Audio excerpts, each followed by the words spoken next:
آپ کے علاقے کے اور پاکستان کے بہترین واعظ مولانا حافظ کوثر صاحب کی والدہ جو آج انتقال فرما گئی ہیں، ان کی بلندی درجات کے لیے اور پھر ان مرحومین کے لیے جن کے لیے کوئی فاتحہ کہنے والا اور ہاتھ اٹھانے والا نہیں، ایک مرتبہ سورہ فاتحہ، 3 مرتبہ سورہ اخلاق۔ بسم اللہ الرحمن الرحیم، الحمدللہ رب العالمین الرحمن الرحیم مالک یوم الدین، ایاک نعبد و ایاک نستعین، اہدنا الصراط المستقیم صراط الذین انعمت علیہم غیر المغضوب علیہم ولا الضالین۔ بسم اللہ الرحمن الرحیم، قل هو اللہ احد اللہ الصمد لم یلد ولم یولد ولم یکن له کفوا احد۔ بسم اللہ الرحمن الرحیم، قل هو اللہ احد اللہ الصمد لم یلد ولم یولد ولم یکن له کفوا احد۔ بسم اللہ الرحمن الرحیم، قل هو اللہ احد اللہ الصمد لم یلد ولم یولد ولم یکن له کفوا احد۔ اللہم صلی علی محمد و آل محمد۔ نعرہ تکبیر، نعرہ تکبیر، نعرہ رسالت، نعرہ رسالت، نعرہ حیدری، حیدری، نعرہ صلوات۔ اللہم صلی علی محمد۔ اپنے اس عبادت کی قبولیت کے لیے بلند آواز سے صلوات پڑھیے گا۔ جناب مومنین دوستوں نے اس عبادت کا انتظام انسلام فرمایا ہے۔ آپ تمام برادران دور و نزدیک سے تشریف لائے ہیں، سب کی سایہ جمیلہ کی قبولیت کے لیے بھی بلند آواز سے صلوات۔ صلی علی محمد۔ اپنے اپنے مرحومین کی مغفرت و بخشش کے لیے تمام تر مریضوں کی شفا یابی کے لیے اور اپنی حاجات کی برابری کے لیے بھی بلند آواز سے صلوات۔ اللہم صلی علی محمد۔ دشمنان اسلام خصوصاً امریکہ اور اسرائیل، یہود اور ہنود کی نابودی و بربادی کے لیے بھی صلوات ہو۔ صلی علی محمد۔ علماء اعلام، مراجع اسلام، رہبر معظم، قائد ملت جعفریہ اور امام زمانہ کی صحت و تندرستی، سلامتی، عافیت اور آپ کے تاجیل ظہور کے لیے بھی بلند آواز سے صلوات۔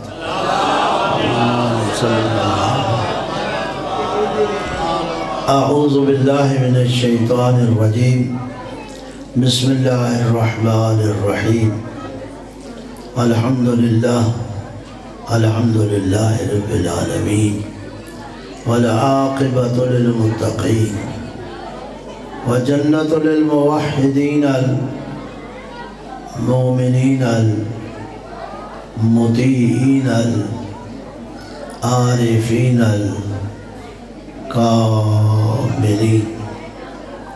والنار للمعاندین المخالفین المخاصمین المنکرین العاصین الحاسدین۔ ثم الصلاة والسلام علی انبیائہ والمرسلین، خصوصاً سید الاولین والآخرین، سید العرب والعجم، سیدنا نبینا شفیع ذنوبنا حبیب قلوبنا طبیب نفوسنا ابی القاسم محمد۔ اللہم صلی علی محمد وعلی محمد وعلی آل بیتہ الطیبین الطاہرین معصومین المنتخبین المنتجبین من یومنا ھذا الی یوم الدین و بعد یوم الدین ولعنۃ الدائمۃ الابدیہ علی اعدائہم ملعونین اجمعین من اول یوم العداوۃ الى یوم الآخر و بعد یوم الآخر اما بعد فقد قال اللہ تعالی فی کتابہ المجید وفرقانہ الحمید وهو أصدق الصادقين قوله الحق بسم الله الرحمن الرحیم صلوات پڑھیں بے حق محمد و آل محمد لیس للانسان الا ما سعى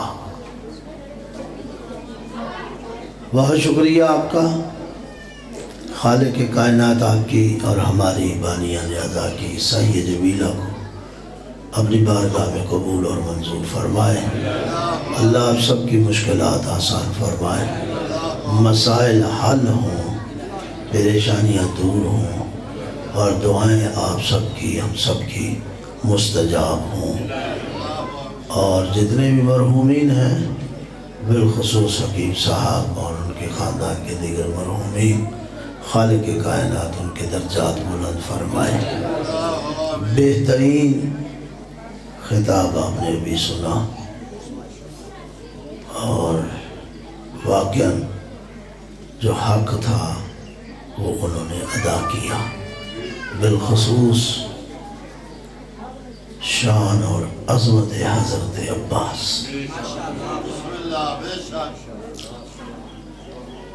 میں کوشش کروں گا کہ گفتگو کے آخر میں اگر مجھے کوئی ٹائم ملا تو چند جملے مسائل کے حضرت عباس ہی سے مولانا قبلہ صاحب کی گفتگو کے ساتھ ہی مربوط کر دوں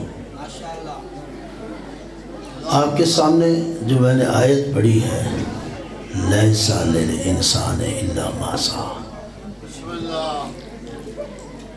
نیچر انسان کی یہ ہے فطرت انسان کی یہ ہے توجہ ہے میری طرف محبت فرمائیں گے تو گفتگو ہو جائے اور اب آپ کی مشکلات بھی آسان ہیں خوشخبری میں سنا دیتا ہوں کہ میرے بعد ایک ہی مقرر ہے مولانا نصیر صاحب تو انشاءاللہ آپ کی زحمت تمام ہے بس وہ آئیں گے تو میں انشاءاللہ سمیٹ لوں گا بات مجھے کہا یہ گیا ہے کہ جب تک وہ آ جائیں تو آپ اپنی گفتگو کو جاری رکھیں اب آپ کی قسمت ہے وہ آدھے گھنٹے میں آ جائیں وہ 3 گھنٹے بعد آ جائیں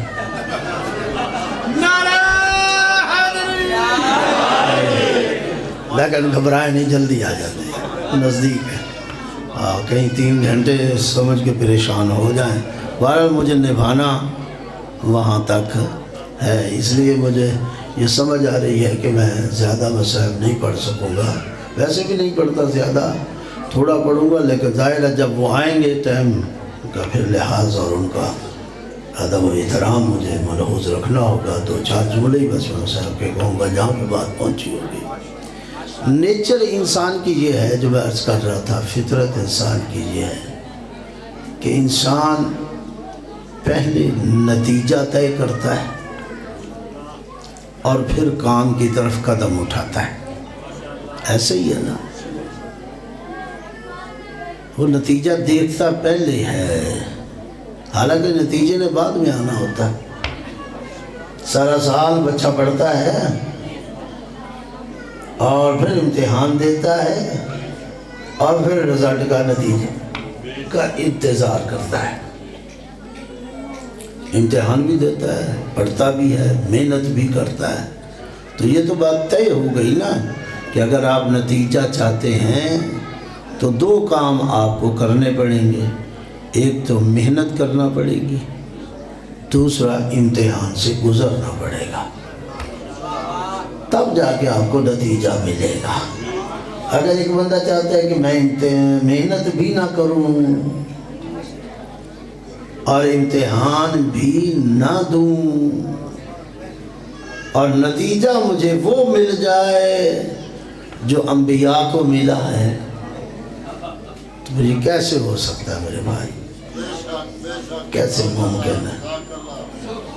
اور یہ یاد رکھیے، میں بالکل بغیر کسی لپٹی لپٹائی کے اور بغیر کسی پردے کے آپ کے ساتھ بات کرنا چاہتا ہوں، اور میری عادت ہے میں کرتا ہوں۔ یہ ذہن میں خیال نہیں رہنا چاہیے کہ ہم ایسے ہی جنت میں چلے جائیں گے۔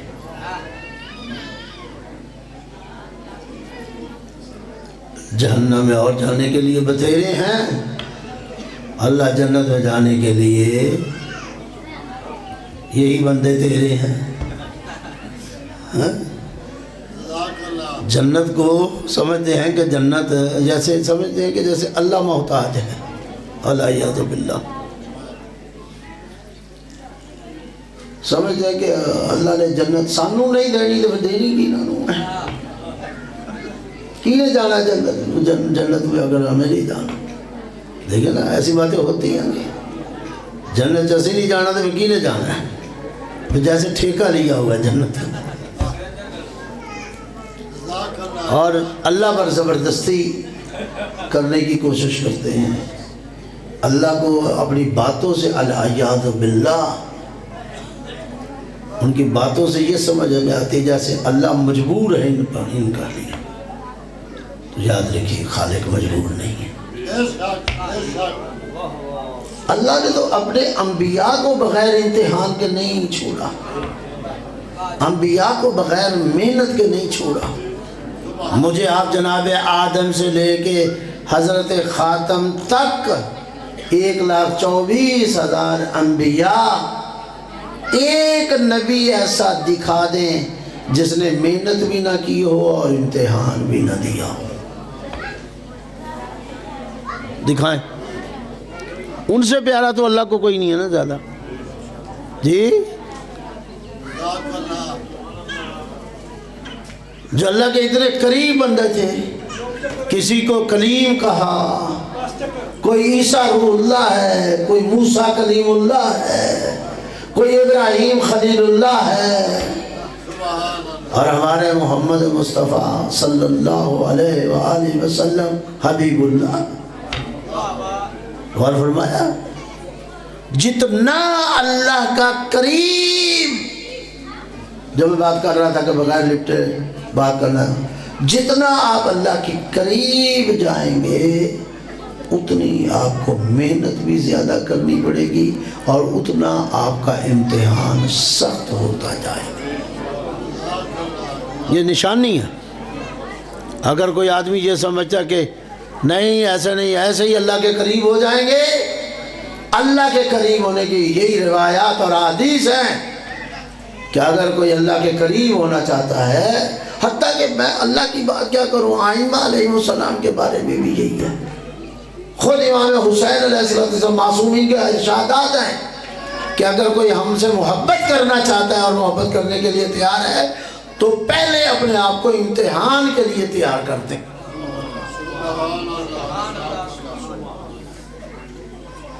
پہلے وہ تیار ہو تاکہ وہ اس امتحان سے گزرے۔ ایسے ہی حسین نہیں ملتا، نہ ایسے علی ملتا ہے، نہ ایسے ہی حسین ملتا۔ ابھی آپ مولانا سے سن رہے تھے، جب انہیں ظاہرہ انہیں یقین تھا رسول کی زبان سے نکلا ہے، کل علم اسے دیا جائے گا جو قرار اور غیر قرار ہوگا۔ ابھی مولانا نے نہیں پڑھا کہ اعزازات ملیں گے، یقین تھا نا۔ تو تبھی جب سے رسول کے سامنے صبح آئے مسجد نبوی میں، تو جیسے آپ حضرات بیٹھے ہیں جو پیچھے تھے، وہ ایڑیاں اٹھا کے اپنا چہرہ دکھا رہے تھے، رسول کی نگاہ ہم پہ پڑ جائے، رسول کی نظر ہمارے اوپر آ جائے، تاکہ تو جو 39 دن کچھ نہ کر سکے۔ ہاں، دکھانے سے کام نہیں چلتا بھائی، کرنے سے کام چلتا ہے۔ اور یہی وجہ ہے جب مولا علی کو علم ملا تو آپ گئے، تو وہ تو روز 40 دن سے دیکھ رہا تھا بھائی کہ آتے ہیں اور چلے جاتے ہیں؟ میں تو بس اتنا ہی کہتا ہوں، دکھاتا ہوں، آما توجہ ہے یا نہیں؟ وہ اوپر سے بیٹھے کہتا تھا میں آما، تو سرکار کہتے تھے نہیں ہم جا رہے ہیں، تیرے آنے کی ضرورت نہیں ہے۔ تو اسی عادت کے مطابق جب میرے مولا علی نے آئے تو دیکھا یہ نہ اتنا قد ہے، نہ کاٹ ہے، نہ موٹا تازہ ہے، لاغر، ہاں جی، کمزور سا آدمی۔ آج یہ آ گیا 40ویں دن میں، تو باتیں تو اس تک بھی پہنچ چکی تھی۔ اس نے کہا بھی آج تو ہمیں کہنے کی بھی ضرورت نہیں ہوگی، آج تو بس اسی طرح دیکھنے کی۔ تو میں جو منظر سمجھتا ہوں جب اس نے دیکھا ہوگا تو مولا علی نے کہا تھا آج تجھے آنے کی ضرورت نہیں ہے، میں ہی آ گیا۔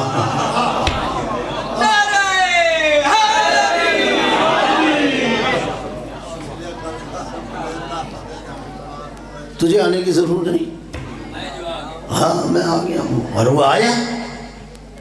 توجہ ہے یا نہیں؟ اور بہرحال مجھے اور طرف جانا ہے، میں اس بات کو واپس لے آتا ہوں تاکہ میرے اسی پہ ٹائم نہ گزر جائے۔ علی نے ہمیشہ تعارف اپنے باپ کے نام سے کرایا، کہیں بھی گئے تو یہی کہا انا علی ابن ابی طالب، میں علی کا بیٹا ہوں۔ لیکن دو ہی مقام ہیں جہاں میرے مولا نے، اور ان میں سے ایک یہ ہے، کہا سمتنی امی و حیدرہ، میں وہ ہوں جس کا نام اس کی ماں نے حیدر رکھا۔ کبھی غور کریں کہ کیوں کہا سمتنی امی و حیدرہ؟ اس لیے کہ امام تھے، امام جانتا ہے۔ آج دنیا جو ویسے کرے، کوئی کیا کرے، مجھے اس سے تعلق نہیں ہے۔ امام نے جب کہا سمتنی امی و حیدرہ، میری ماں نے میرا نام حیدر رکھا ہے، کیوں کہا؟ علماء نے لکھا اس لیے کہ بچپن میں اس کی ماں اسے یہ کہتی تھی کہ دیکھ ہر سے لڑنا، جس کا نام حیدر ہو اس سے نہ لڑنا، ہاں جی، ہر ایک سے لڑ لینا۔ اور تینوں بیٹوں کو کہا اس نے، لیکن یاد رکھنا جس کا نام حیدر ہو اس سے نہ لڑنا۔ اور جب آپ نے کہا نا سمتنی امی و حیدرہ، تو میرے مولا نے در حقیقت اس کو اپنی ماں کی بات یاد دلائی کہ تو آج تیرے سامنے وہ آیا ہے جو ان حالات کو بھی جانتا ہے جو تیرے علاوہ کسی کو خبر نہیں۔ مجھے معلوم ہے تیری ماں تجھے بچپن میں کیا وصیتیں کر کے گئی تھی، کیا نصیحتیں کر کے گئی تھی، ہاں؟ تو آج وہی حیدر آیا، اور یہی ہے جب اس نے سنا نا کہ یہ آنے والا کہہ رہا سمتنی امی و حیدرہ، تو اس نے گھوڑے کو واپس موڑا اور جانے لگا۔ مگر وہ کاریگر ہے نا جو دوسرا بھی، وہ آ گیا، کہا کیا کر رہے ہو، اتنے بڑے بڑے تیرے سامنے نہیں ٹھہرے، یہ تیرے سامنے کھڑا ہو جائے گا۔ ہاں سمجھ گیا نا؟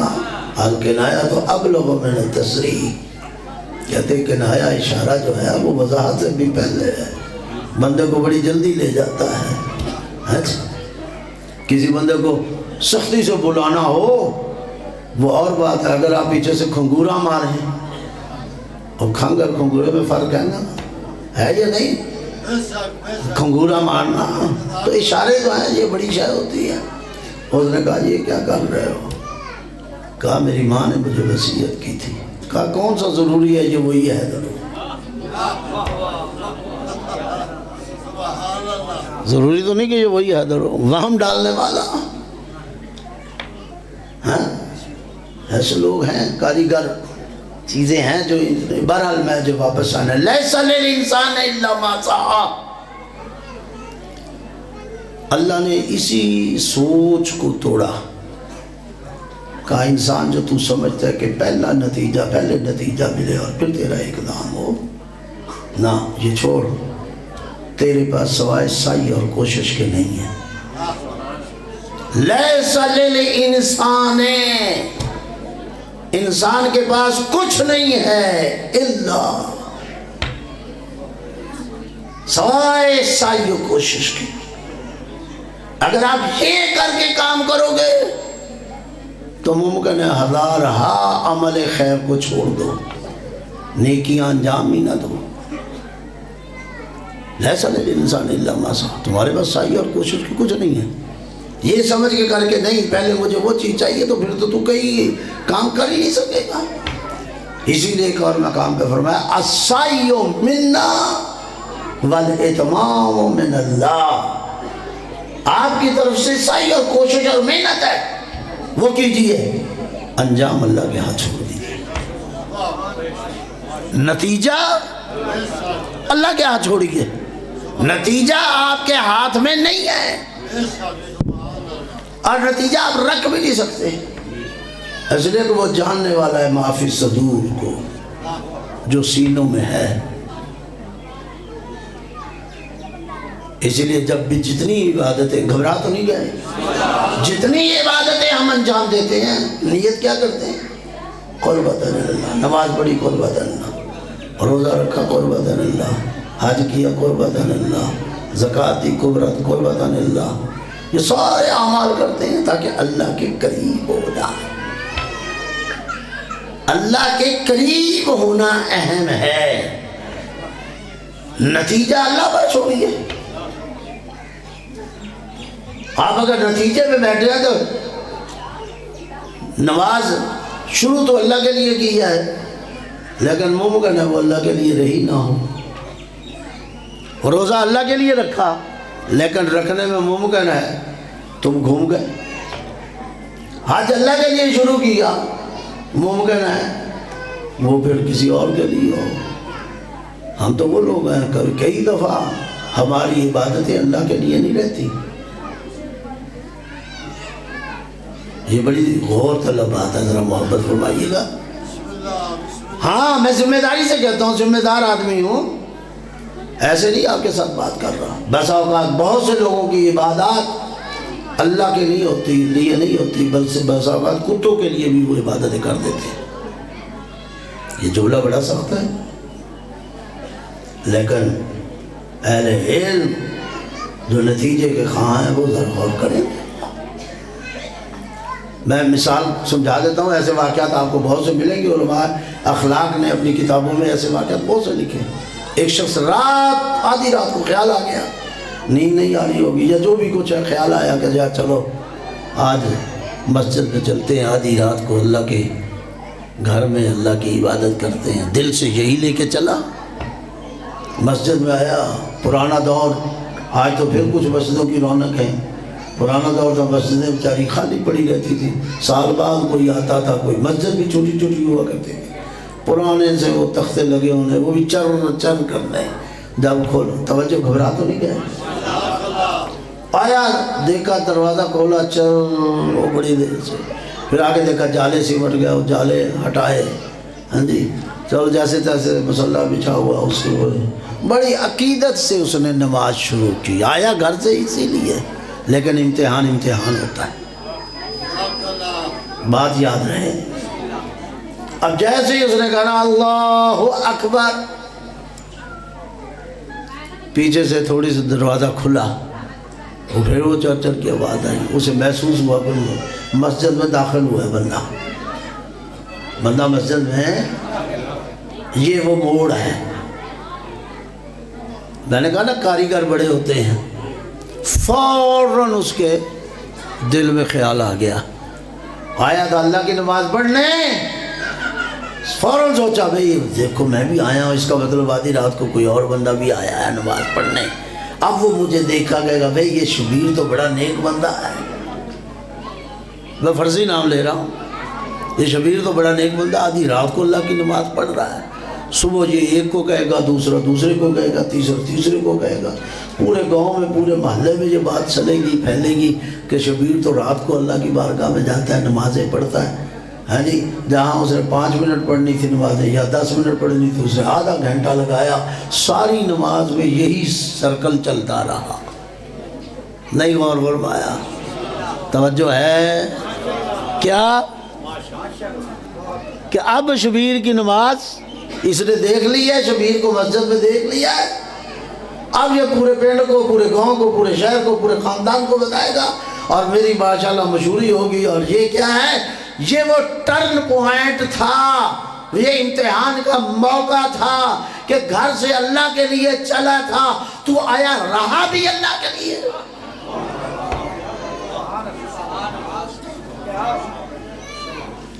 چلا تو اللہ کے لیے تھا، نماز اللہ کے لیے پڑھنے چلا تھا، عبادت اللہ کی کرنے کے لیے چلا تھا، لیکن آیا آخری دم تک اللہ کے لیے رہا؟ یہ ہے اہم بات کہ انسان اسلام، عبادات، اعتقادات، اور یہی وجہ ہے اسلام کے اندر انسان کے آخری سانس تک دیکھا جاتا ہے یہ صاحب ایمان ہے یا نہیں۔ بہت سے لوگ ہیں ساری زندگی ایمان کے ساتھ رہیں گے، آخری وقت مومن اور کافر اور زندیق ہو کے مر جائیں گے، اور بہت سے لوگ ہیں جو ساری زندگی مشرک، کافر، منافق، زندیق رہے ہوں گے، لیکن آخر میں ایمان لے آئیں گے اور جنتی ہو کر مر جائیں گے۔ یہ استدام، یہ دوام، یہ تسلسل، یہ مسلسل، وہ نیت جو ابتدا میں اللہ کے لیے کی تھی اور وہ عمل جو اللہ کے لیے شروع کیا تھا، یہ نیت اور یہ عمل آخری سانس تک اللہ کے لیے رہنا چاہیے۔ یہ کمال ہے۔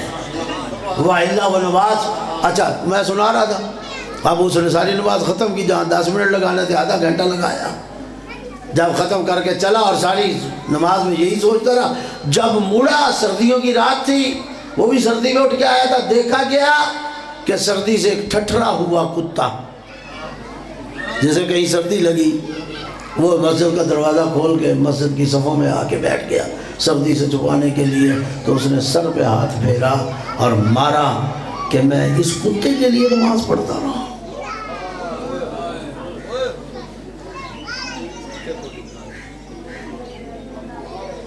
جی یہ ہے ریاکاری، اسے کہتے ہیں ریاکاری، دکھاوا۔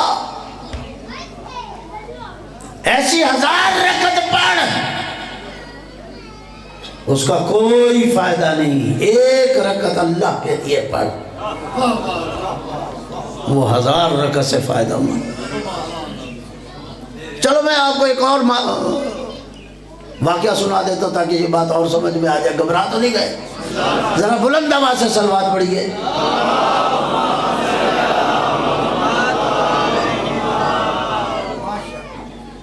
حضرت موسیٰ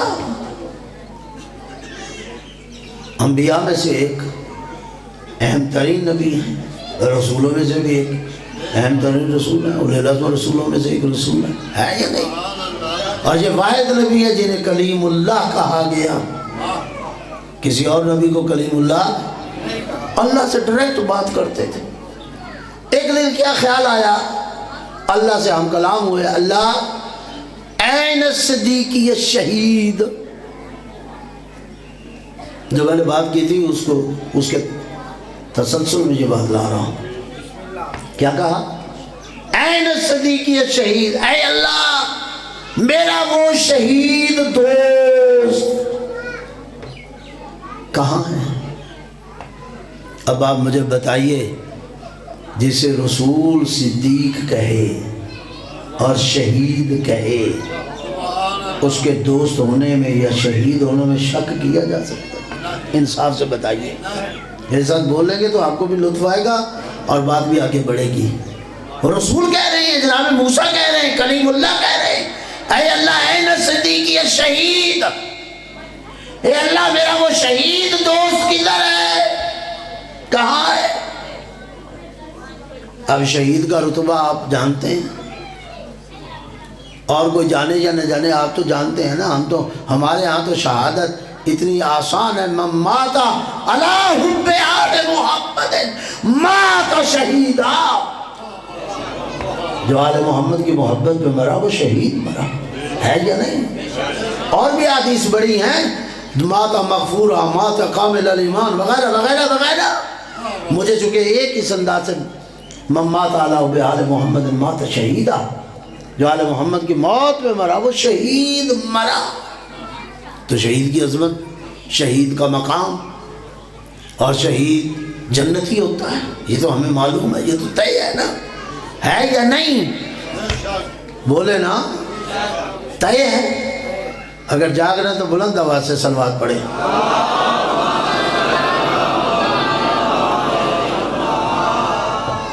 کہ اللہ عین الصدیقی شہید۔ اب میں شہادت کو بھی واضح کرنا چاہتا ہوں، میرا اللہ وہ میرا شہید دوست کہاں ہے؟ تو ہم سب جانتے ہیں شہید کا رتبہ جنت میں ہوتا ہے، شہید جنتی ہوتا ہے نا۔ تو جب پوچھا تو اللہ نے پتہ کیا جواب دیا؟ موسیٰ وہ تیرا دوست قعر جہنم میں ہے، جہنم کی آخری منزل میں۔ اب ذرا آپ سوچ لیں، نبی گواہی دے رہا ہے، میرا دوست نبی گواہی دے رہا ہے، شہید، کوئی عام آدمی نہیں، میرے جیسا یا آپ جیسا بندہ نہیں کہہ رہا، نبی کہہ رہے ہیں، رسول کہہ رہے ہیں۔ اور پھر اللہ کہے کہ وہ تیرا دوست جو تیرا جسے تو شہید کہہ رہا ہے وہ قعر جہنم میں، جہنم کے آخری۔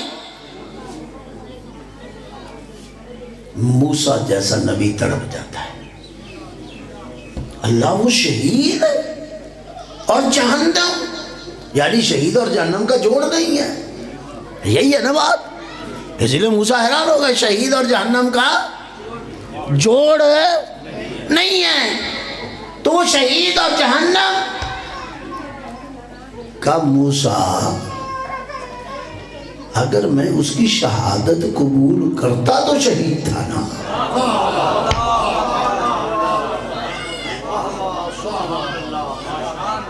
پھر تو یقیناً اس کا رتبہ جنت میں ہونا تھا، اس کا مقام جنت میں ہونا تھا، لیکن قبول کرنا تو میرے اختیار میں ہے۔ میں قبول کروں گا تو شہید ہوگا، میں کسی کی عبادت قبول کروں گا تو عابد ہے، میں کسی کی نماز قبول کروں گا تو نمازی ہے، اپنی طرف سے بندہ بھی ہے نمازی، میں حج قبول کروں گا تو حاجی ہے، اپنی طرف سے کہلاتا بھی رہے حاجی۔ تو اصل حاجی کہلانا یا نمازی کہلانا کافی نہیں ہے، اصل یہ ہے کہ وہ نمازی مانے، اصل یہ ہے کہ وہ حاجی مانے، اصل یہ ہے وہ زوار مانے۔ تو نمازی کہلا، تو حاجی کہلا، تو زوار کہلا، فائدہ کوئی نہیں اگر وہ تسلیم نہ کرے۔ تو شہید کا مقام بے شک بڑا مقام ہے، جنت آیا ہے، لیکن اللہ کہتا ہے کہ میں نے اس کی شہادت قبول کی ہوتی تو وہ شہید تھا نا، اس کی شہادت ہی میں نے قبول نہیں کی، اس لیے قعر جہنم میں ہے۔ قبول کرنا تو میرا کام ہے، اسی لیے کہا لیس للانسان الا ما سعی، انسان کے پاس سوائے سعی کوشش کی کچھ نہیں۔ السعی منا والاتمام من اللہ، انسان کی طرف سے سعی اور کوشش ہے، انجام اللہ کے ہاتھ میں ہے، وہ تمہارے خلوص کو دیکھتا ہے، اور عبادتوں کے لیے خلوص چاہیے، خالصتا للہ، آپ کی عبادتیں اللہ کے لیے ہونی چاہیے۔ عبادت کا محور اور مرکز خدا ہے، خدا کے علاوہ عبادت کسی کی ہو ہی نہیں سکتی۔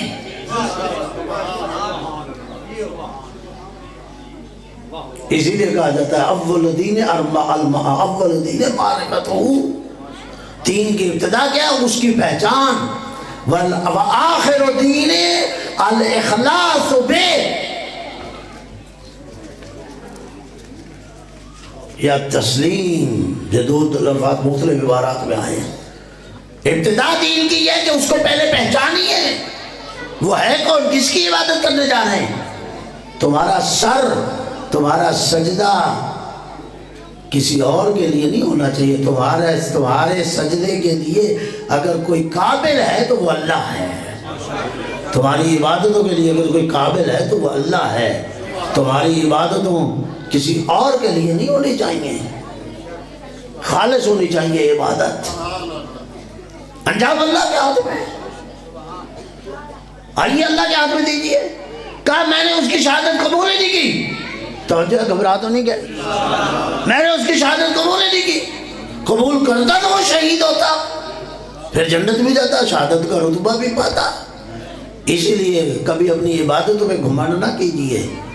اصل کوشش کیجئے عبادتیں تمہاری خلوص اللہ کے لیے ہوں, اور وہ قبول کر لے تو آپ عابد ہیں, آپ زاہد ہیں, آپ نمازی ہیں, آپ حاجی ہیں, آپ زوار ہیں, آپ پرہیزگار ہیں.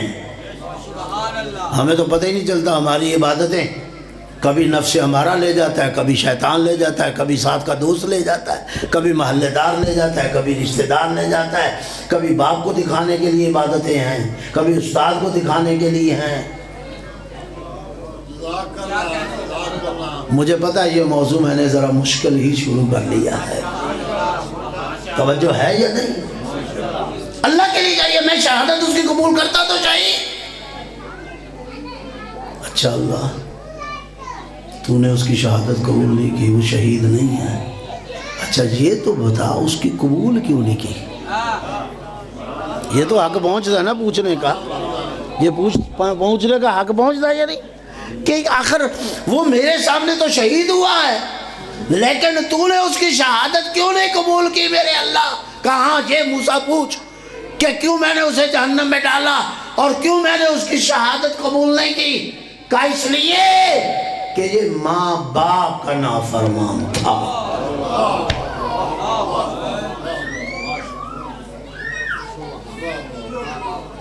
یہ والدین کا نافرمان تھا.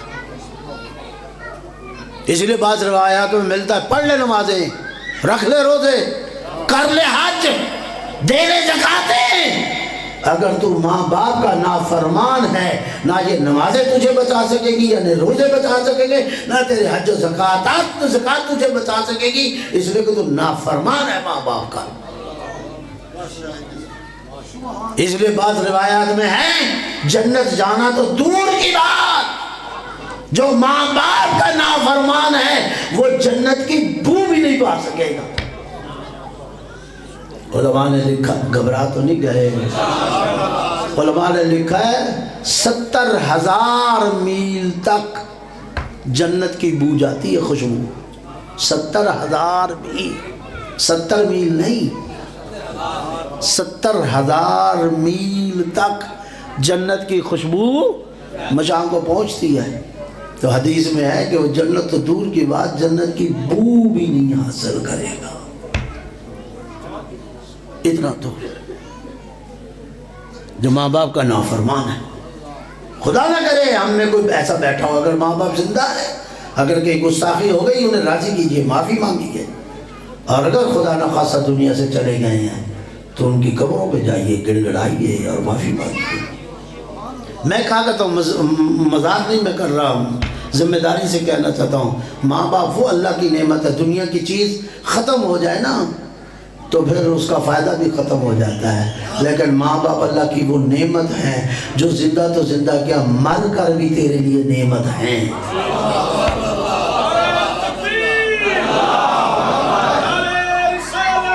یا رسول اللہ, بڑی مہربانی کہ آپ نے اس موضوع پہ بھی مجھے بتائیے. جو ماں باپ مر کے فائدہ دینے والے گئے تو پھر زندہ فائدہ کیوں نہیں دیں گے؟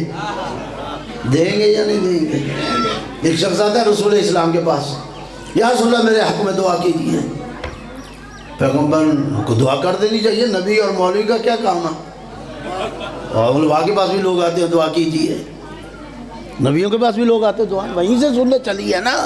العلماء ورثۃ الانبیاء, نبی کو دعا کر دینی چاہیے تھی. نبی نے کہا اچھا دعا چاہتا ہے, جا اپنے ماں باپ کو کہہ تیرے حق میں دعا کریں, خود بھی. بڑی مہربانی کہ آپ اس موضوع کو سن رہے ہیں، میں آپ کا مشہور اور محبوب۔ پیغمبر اپنی بات میں مصروف ہو گئے، تھوڑی دیر بعد دیکھا وہ وہی کھڑا ہے، کہا گئے کیوں نہیں بلکہ رو رہا ہے۔ کہا یا رسول اللہ میرے ماں باپ مر چکے ہیں، میں کیسے ان کو کہیں جا کے کہ میرے حق میں دعا کرے، آپ کیجئے۔ اب تو نبی کو کر دینی چاہیے دعا، پھر بھی دعا نہیں کی۔ کہا کوئی بات نہیں، اگر مر گئے تو ان کی قبروں میں جا۔ نہیں غور فرمایا، ان کی قبروں میں جا اور اللہ اور اپنے درمیان ان کی قبر کو واسطہ دے اور دعا کر۔ پھر پیغمبر اپنے کام میں مصروف۔ اب جو دیکھا تھوڑی دیر بعد پھر وہی کھڑا رو رہا۔ کہا گئے کیوں نہیں؟ کہا یا رسول اللہ میرے ماں باپ میرے بچپن میں چلے گئے، مجھے ان کی قبروں کا بھی نہیں پتا۔ تو اب کیا سمجھتے، کر دینی چاہیے نا، تو اب تو کر دینی چاہیے۔ رسول اللہ اب بھی دعا رہے کی۔ کہا کوئی بات نہیں، کوئی بات نہیں، دیکھو نا کوئی بات نہیں، گھر جا 2 ڈھیریاں بنا۔ نہیں غور فرما رہے تو جو ہے یا نہیں، اللہ آپ کو سلامت ہے۔ کوئی بات نہیں، گھر جا 2 ڈھیریاں بنا، 2 قبریں بنا، نشان بنا، ایک قبر باپ کی قرار دے، ایک ماں کی دے، وہاں رکھ کے ہاتھ اللہ کی بارگاہ میں ہاتھ اٹھا کے ان قبروں کا واسطہ دے کے کر دعا۔ او بھائی تو ماں باپ کی نعمت کو نہیں سمجھا، جس کے نشان قبر بھی فائدہ دیں۔ والدین تو والدین کیا، ان کے نشان قبر، اب وہ جو ڈھیریاں بننی ہیں اس میں تو نہیں ہے نا والدین، لیکن نسبت ہو گئی۔ نسبت بڑی اہم شے ہے، لوگ ہم پہ بڑا اعتراض کرتے ہیں یہ نسبت دیکھے۔ بھائی نسبت ہی تو کام ہے، یہ جھنڈا جو لگا ہوتا ہے یہ اس علم کی نسبت ہے جس کی قبلہ صاحب بھی بات کرتے گئے، یہ علم اسلام، یہ کسی سیاسی پارٹی کا جھنڈا نہیں۔ نہیں غور فرمایا، یہ وہ لواء الحمد، وہ پرچم جو لواء الحمد ابھی مولانا بات کرتے گئے، یہ اس کی طرف نسبت ہے۔ تبھی ہمارے گھروں کی چھتوں پہ لگا ہوتا ہے تاکہ ہم یہ علم، ہمیں بولنے کی ضرورت نہ پڑے، یہ علم ہی بتا دے اس گھر والوں کا رشتہ کن سے ہے۔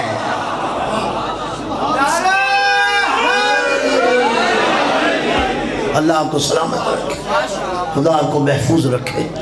توجہ ہے یا نہیں؟ نشان قبر کا جاؤ، نشان قبر بناؤ اور کہو اللہ کی بارگاہ میں واسطہ، خود نہیں دعا کہ کام ہو تو ماں باپ کی دعا، اگر پیغمبر کی دعا کتنی اہمیت رکھتی ہے، پیغمبر کی زبان سے نکلے ہوئے، لیکن یہ تو پیغمبر جانتا ہے نا کہ اگر ماں باپ دعا کر دیں اس کے حق میں میری دعا کرنے کے بجائے اس کے ماں باپ کی دعا اس کے حق میں کتنی۔ اور یہی وجہ ہے قرآن مجید فرقان حمید میں اللہ نے جہاں اپنا ذکر کیا ہے، اپنے ذکر کے بعد نہ نبی کا، نہ رسول کا، نہ امام کا، نہ نماز کا، نہ روزے کا، نہ حج کا، نہ زکوٰۃ کا، بلکہ اپنے ذکر کے بعد فوراً کہا قرآن میں، ایک جگہ نہیں 20 جگہ، وَبِالْوَالِدَيْنِ إِحْسَانًا، والدین کے ساتھ نیکی کرو۔ پہلا حکم جو آیا وَلَا تُشْرِكُوا بِهِ شَيْئًا وَبِالْوَالِدَيْنِ إِحْسَانًا، اللہ کے ساتھ کسی کو شریک نہ کیجئے، ماں باپ کے ساتھ نیکی کیجئے۔ وَقَضَىٰ رَبُّكَ أَلَّا تَعْبُدُوا إِلَّا إِيَّاهُ وَبِالْوَالِدَيْنِ إِحْسَانًا، اللہ کا حکم آ گیا ہے کہ اللہ کے علاوہ کسی کی عبادت نہ کرو اور ماں باپ کے ساتھ نیکی کرو، احسان کرو۔ فَاعْبُدُوا اللَّهَ وَلَا تُشْرِكُوا بِهِ شَيْئًا وَبِالْوَالِدَيْنِ إِحْسَانًا۔ کتنی صورتیں، بنی اسرائیل پڑھو، سورہ نساء پڑھو، مختلف صورتوں میں جہاں اللہ نے اپنا ذکر کیا ہے، جہاں عبادت کا ذکر کیا، وہیں کہہ دیا وَبِالْوَالِدَيْنِ احسانا، جہاں کہاں شرک نہ کرو، بھائی کہہ دیا وَبِالْوَالِدَيْنِ احسانا، ماں باپ کے ساتھ نیکی۔ یہ احسان میں یہ بھی بتاتا جاؤں، یہ احسان اردو والا نہیں ہے، یہ عربی زبان کا احسان ہے۔ اردو میں تو ہم احسان سمجھتے ہیں نا کسی پر احسان کر دینا، جس کا لیے کہتے تھا حل جزاء الاحسان الا الاحسان، احسان کا بدلہ احسان ہے۔ وہ تیری ضرورت کیا ہو سکتی ہے کہ تو ماں باپ پر احسان کرے؟ اس احسان کا معنی ہے عمل خیر، یعنی آپ کا عمل خیر ماں باپ کے لیے، ماں باپ کے ساتھ نیکی کرو۔ ایک بندہ بوڑھی ماں کو اٹھا کے کندھوں پہ، ضعیف ماں کو گرمی کے عالم میں حج کرا رہا ہے، کعبہ کا طواف کرا رہا ہے، چکر کاٹ رہا ہے، طواف کعبہ کر رہا ہے، ماں کو کندھے پہ بٹھائے، بیمار ماں کو بڑھاپے میں اور گرمی کے عالم میں، سامنے امام صادق میں نگاہ پڑتی ہے، رک جاتا ہے، مولا یا ابن رسول اللہ کا کیا بات ہے؟ کہا دیکھیں یہ میری ماں ضعیفہ ہے، بیمار ہے، اور گرمی کا موسم میں شدت اور حدت ہے، گھبرا تو نہیں گئے؟ دیکھیے میں اپنی ماں کو حج کرا رہا ہوں، کیا میں نے ماں کا حق ادا کر دیا؟ امام چھٹے امام سر اٹھا کے کہتے ہیں جب تو پیدا ہو رہا تھا اور تیری پیدائش کے وقت جو ماں کی چیخیں نکلی ہیں، تکلیف ہوئی ہے، چیخوں نہیں، اس ایک چیخ کا بھی بدلہ نہیں ہے۔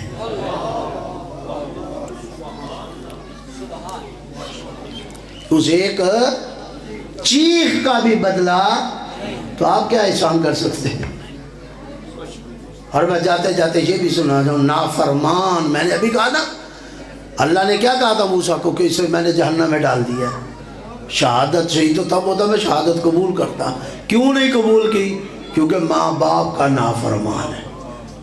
ایک شخص رسول اسلام کے پاس آتا روتا ہوا، چیختا ہوا، واقعہ وہ بڑی تفصیل سا ہے، میں چھوڑ رہا ہوں سب۔ یا رسول اللہ جلدی آئیے میرے گھر، میں ہاتھ جوڑوں گا، رونے لگ جاتا ہے۔ پیغمبر کہتے ہوا کیا ہے؟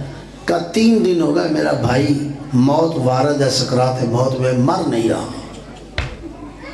آپ آئیں دعا کریں اللہ اس پہ موت وارد کر دے۔ آپ دیکھیں نا بھائی ماں باپ کسی بھائی کی یا بیٹے کی اولاد موت چاہتے ہیں، لیکن کتنی اس کو تکلیف ہوئی ہوگی کہ وہ دوڑتا ہوا آیا کہ 3 دن سے میرا بھائی مر رہا ہے اور مر نہیں رہا، سکرات موت کی حالت میں ہے، آپ آئیے دعا کی۔ جناب پیغمبر خدا چلے، اس نے دروازہ کھولا، دیکھا درمیان میں چرپائی ہے اور خانوادہ اس کا رو رہا ہے۔ پیغمبر جب قریب گئے اور اسے دیکھا ایسے، تو کیا دیکھا؟ اس کی آنکھیں الٹ چکی ہیں، زبان نکل کے سینے پہ آ چکی ہے، بازو اور ٹانگیں مڑی ہوئی ہیں،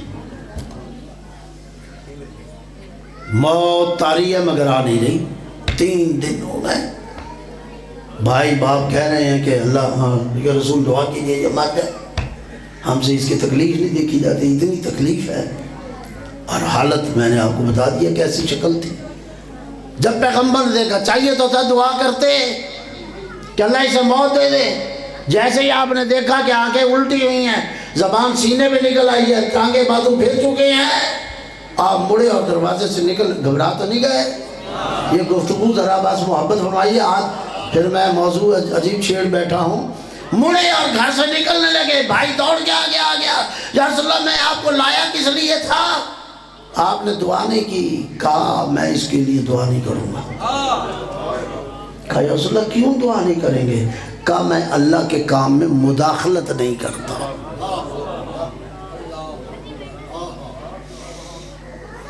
اللہ کے کام میں مداخلت نہیں کرتا۔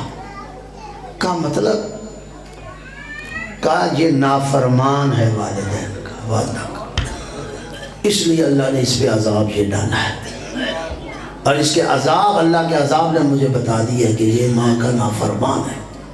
اس وقت کہتا ہے یا رسول اللہ آپ نے سچ کہا، یہاں میرا خاندان بیٹھا ہے، ہمارے گھر کے علاوہ کسی کو نہیں پتا، ماں اس سے ناراض ہے۔ کہا بس وہی وجہ ہے، میں اللہ کے کام میں مداخلہ نہیں کرتا، ماں معاف کرے۔ تو پھر اگلا معاملہ ہے، کہتا ہم سے تو ماں نہیں مانی، آپ ہی کہہ دیجئے، آپ مہربانی فرمائیے، ہمیں دیکھا نہیں جاتا بھائی. کہا اچھا اپنی ماں کو بلاؤ. بلایا. کہا بی بی تو اپنے بیٹے سے ناراض ہے؟ کہا یا رسول اللہ میں آپ کے سامنے جھوٹ نہیں بول سکتی، میں اس بیٹے سے ناراض ہوں. اس نے میری توہین کی ہے. 6 مہینے ہو گئے میں نے اس سے بات کرنا چھوڑ دیا. اس نے مجھے تکلیف دی ہے.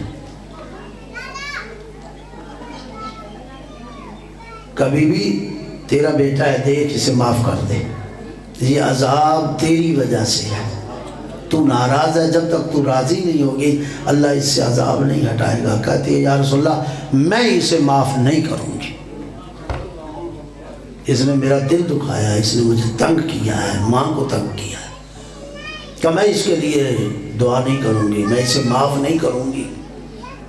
رسول پھر مڑ گئے. وہ شخص پھر دوڑ کے آ گیا.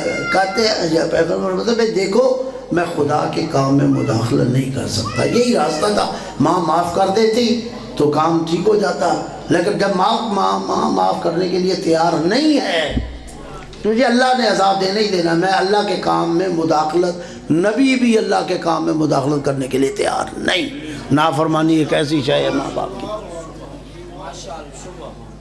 اور اللہ اکبر.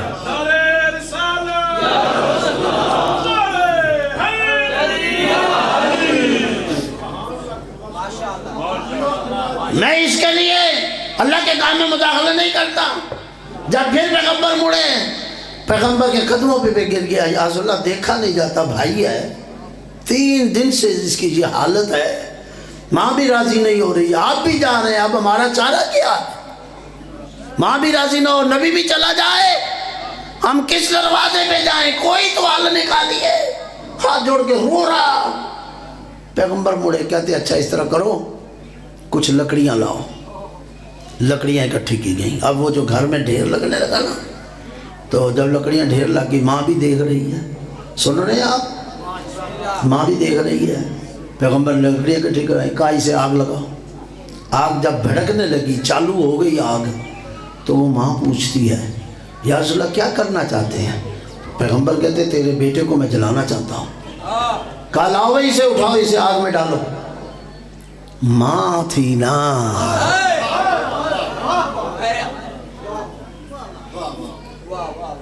تڑپ کے آگے آ گئی رسول کے. یا رسول اللہ میں نے پیدا کیا ہے، میں نے اسے پرورش کیا ہے، میں نے اسے پالا اور بڑھایا ہے، میں نے جوان کیا ہے. یا رسول اللہ میری آنکھیں نہیں دیکھ سکتی، چاہے میں اس پہ ناراض ہوں، میری آنکھیں نہیں دیکھ سکتی کہ میں اپنے بیٹے کو اپنے سامنے چلتا ہوا دیکھوں. رو پڑی ماں.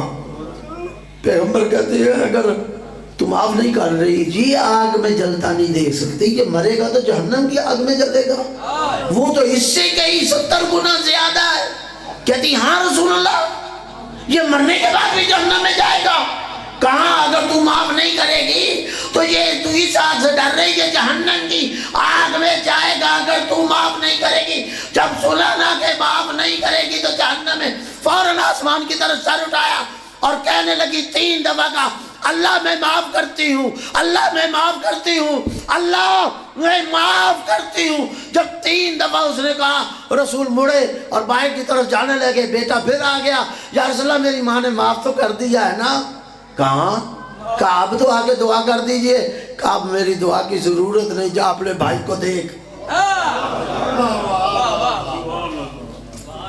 اب جو اس نے مڑ کے گیا، دیکھا آنکھیں سیدھی ہو چکی ہیں، زبان واپس چلی گئی، ہاتھ پاؤں ٹھیک ہو گئے. یہ ہے ماں باپ.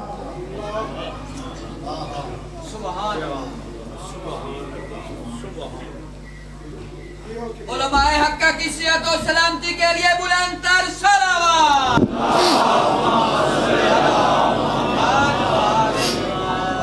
یہ ہے ماں باپ میرے بھائی. اللہ نہ کرے ہم میں کوئی نافرمان بیٹھا ہو، ابھی بھی موقع ہے. اگر ماں باپ سے معافی نہ لی نا تو اللہ معاف کرنے کے لیے تیار نہیں. گستاخ نہ ہو. اور یہ ماں باپ کا رتبہ ہے کہ رسول اسلام رسول بھی تھے، علی امام بھی تھے، لیکن رسول اور امام ہونے کے ناطے پھر بھی کہا میں اور علی اس امت کے ماں باپ، میں اور علی اس امت کے باپ ہیں. نبی اور رسول تھے یا نہیں؟ علی امام تھے، ولی تھے یا نہیں؟ لیکن باپ کا رتبہ کتنا ہے کہ رسول کہہ رہے ہیں میں اور علی اس امت کے باپ ہیں. اور پھر مجھے بتائیے کہ جو باپ کو تنگ کرے، ہاں؟ میں روایت میں پڑھ رہا تھا، محبت فرمائیں گے؟ توجہ ہے نا؟ ذرا بلند آواز سے صلوات پڑھیے.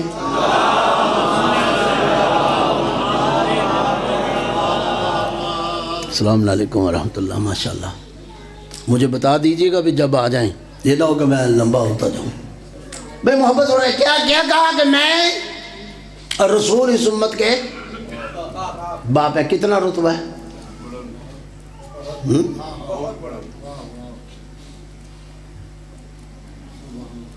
تو پھر میں کہہ سکتا ہوں نہ نبی سمجھتے، نہ رسول سمجھتے، باپ ہی سمجھ لیتے. نبی اور رسول اور امام باپ ہوتے ہیں. ہر امام اپنے زمانے کا، اپنی امت کا باپ ہے. ہر نبی اپنے زمانے کا، اپنی امت کا باپ ہے. میں روایت پڑھ رہا تھا، جاگیے 13 رجب بھی گزری ہے. یہ رجب کا مہینہ ہے نا، شعبان کا ہو گیا ہے. پیچھے رجب گزری ہے اور یہ شعبان امام حسین کا مہینہ ہے. پچھلا مہینہ مولا علی کا تھا اور یہ مہینہ امام حسین کا ہے نا. چلو ایک روایت سنا دوں. دونوں باپ بیٹے کے لیے، دونوں امام ہیں. علی امام ہے، حسین بھی امام، باپ بھی امام، بیٹا بھی امام. جاگ رہے ہو؟ میں ممبر پہ بیٹھ کے کہہ رہا ہوں، میرے رسول نے قسم اٹھا کے کہا ما جاءنی جبرائیل، میرے پاس کبھی جبرائیل وحی لے کے نہیں آیا. جب بھی وحی لایا ہے، جو حکم بھی لایا. اب وحی آپ سمجھتے جبرائیل آتا تھا یا نہیں آتا تھا؟ قرآن کی جتنی آیتیں ہیں کون لایا ہے؟ جبرائیل لایا. شریعت کے جتنے بھی احکام ہیں کون لایا؟ جبرائیل آیا. 23 سال اعلان رسالت کے بعد بھی مسلسل وحی آتی رہی ہے. آخری سانس تک وحی آتی رہی. اب یہ کوئی مسلمان مجھے حساب لکھا کے دکھائے، 63 سال نبی نے زندگی پائی ہے اور یہ وحی کا سلسلہ جاری رہا ہے، مجھے بتائے کتنی دفعہ وحی آئی ہے. ذرا روایت میں بعد میں سناؤں گا تاکہ اس روایت کا نتیجہ میں دینا چاہتا ہوں. ذرا محبت فرمائیے تاکہ بات آپ کی سمجھ میں آئے. کوئی تعداد معین کر کے دکھائے کہ جبرائیل کتنی مرتبہ رسول کے پاس آیا ہو. بلکہ کئی بسوں کا ایسا ہوتا تھا ایک دن میں کئی مرتبہ آنا. گھبرا تو نہیں گئے؟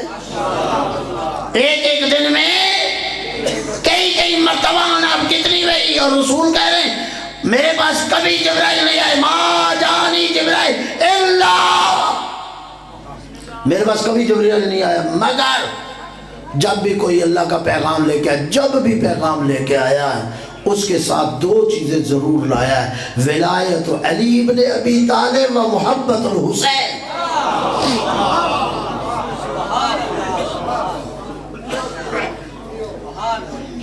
حسینیوں، علی والوں کو سمجھ آئیے بات. علی کی عظمت کتنی ہے اور امام حسین کی عظمت کتنی ہے.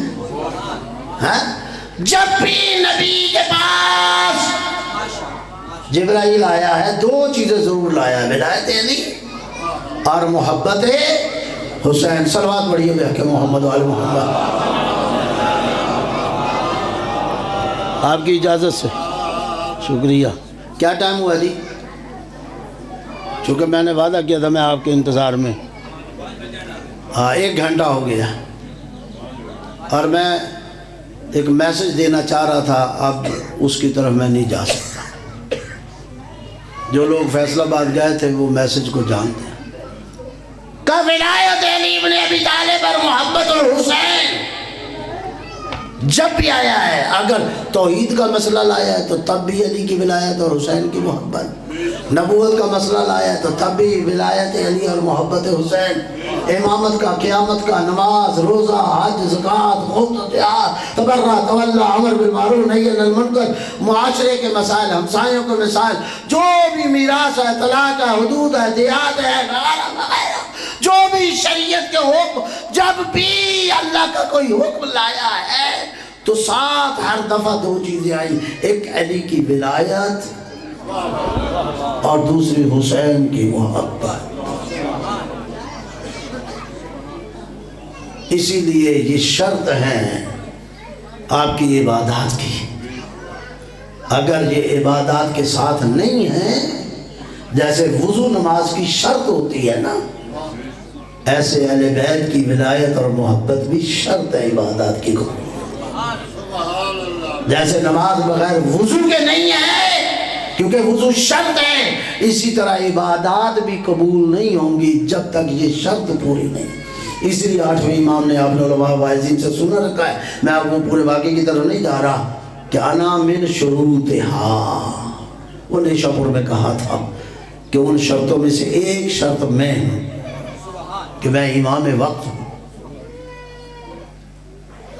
اور مجھے بتائیے، میں نے کہا تھا 2 جملے، اور میرا وعدہ بھی تھا کہ قبلہ صاحب کے آنے پہ بات میں انتظار پہ کبھی زندگی نہیں تو بات آگے بڑھا، بہت کچھ میں پڑھنا چاہ رہا تھا اور یہ پیغام بھی دینا چاہ رہا تھا پر رہ گیا۔ جناب عباس کی شہادت پڑھ کے گئے ہیں نا،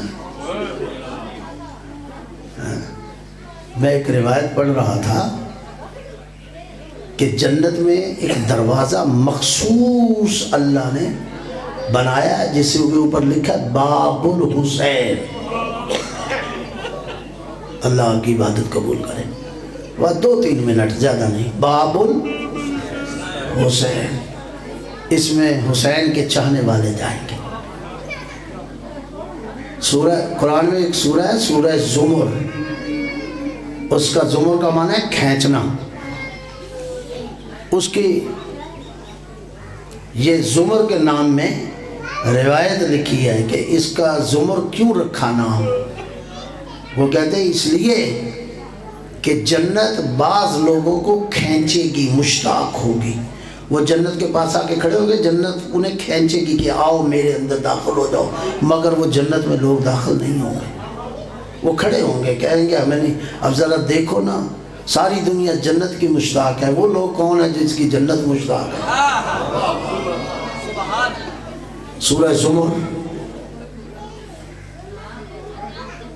کہا جنت انہیں کھینچے گی مگر وہ لوگ نہیں آئیں گے، اسی روایت میں بتایا اس لیے کہ وہ جنت کو کہہ رہے ہوں گے کہ ہم جنت میں اس وقت تک داخل نہیں ہوں گے، تو رہ مشتاق، ہمیں کوئی اتنا شوق نہیں، ہمیں جس کا شوق ہے ہم اس کا انتظار کر رہے ہیں، جب تک وہ نہیں آئے گا اس کی زیارت نہیں ہوگی، ہم جنت میں نہیں آئے گا، ہمیں کوئی شوق نہیں۔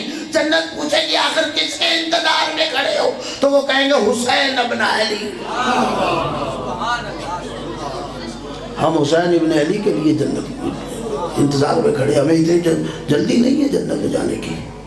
تو باب الحسین، بلکہ ایک روایت میں جناب سیدہ کھڑی ہو جائے گی جنت پہ آ کے، جنت کہے گی آئیے بی بی، ملائکہ کہیں گے، عوریں کہیں گی آئیے بی بی جنت پہ آئیے گا، بی بی نہیں آئیں گی، پوچھا جائے گا آپ جنت پہ کیوں نہیں تھی، کہا جب تک میرے حسین کے چاہنے والے نہیں جاتے جنت۔ یہ جنت میں ایک دروازہ ہے باب الحسین، لیکن کبھی حسین سے پوچھئے آپ کا دروازہ کون؟ اگر جنت میں جانا چاہیں تو ہم حسین تک پہنچے نا تاکہ باب الحسین میں داخل ہو جائے۔ یہ عباس کی عظمت ہے، امام نے اپنا دروازہ جسے قرار دیا وہ عباس، یہی وجہ تھی کہ راوی کہتا ہے میں نے ایک بی بی کو جنت البقیع میں ایک قبر پہ بیٹھے روتے دیکھا، چیخے مارتے ہوئے، میں نے کہا یہ بی بی کون ہے اور کیوں رو رہی ہے؟ میں چھوڑ رہا ہوں بس اس روایت پہ، اور زیادہ بس اب بات ختم ہو گئی۔ کہا میں گیا قریب تو مجھے پتہ چلا یہ جناب عباس کی ماں ام البنین ہے، اور جو میں نے اس کے نوحے سنے تو وہ رو رو کے کہہ رہی تھی بی بی جناب سیدہ زہرا کو پکار کے کہتی تھی اے رسول کی بیٹی فاطمہ اگر میرا عباس زندہ رہتا تیرے حسین شہید نہ ہوتا، میرا عباس زندہ رہتا تو تیرے حسین نہ مرتا، میرے عباس کے بازو اگر نہ کٹتے۔ یہ کتنے قیمتی بازو تھے، روایت کے جملے ہیں کہ جب بی بی جنت میں آئیں، جہاں میں میدان محشر میں آئیں گی تو حکم ہوگا غضوا ابصارکم، اپنی آنکھیں بند کرو۔ وہ واقعات آپ نے علماء سے سنے ہیں، چلو وہ ٹائم گزر جائے گا اور رسول پوچھیں گے بیٹی کہاں بابا میری امت کی بخشش کے لیے کچھ لائی ہے؟ کہاں بابا تیری امت کی بخشش کے لیے میں کچھ لائی ہوں؟ کہا کیا لائی ہو؟ اس وقت بی بی برکے سے 2 کٹے ہوئے بازو باہر دیں گی اور کہیں گی بابا تیری امت کی بخشش کے لیے میرے عباس کے بازو کا۔ انا للہ و انا الیہ راجعون وسیعلم اللہ۔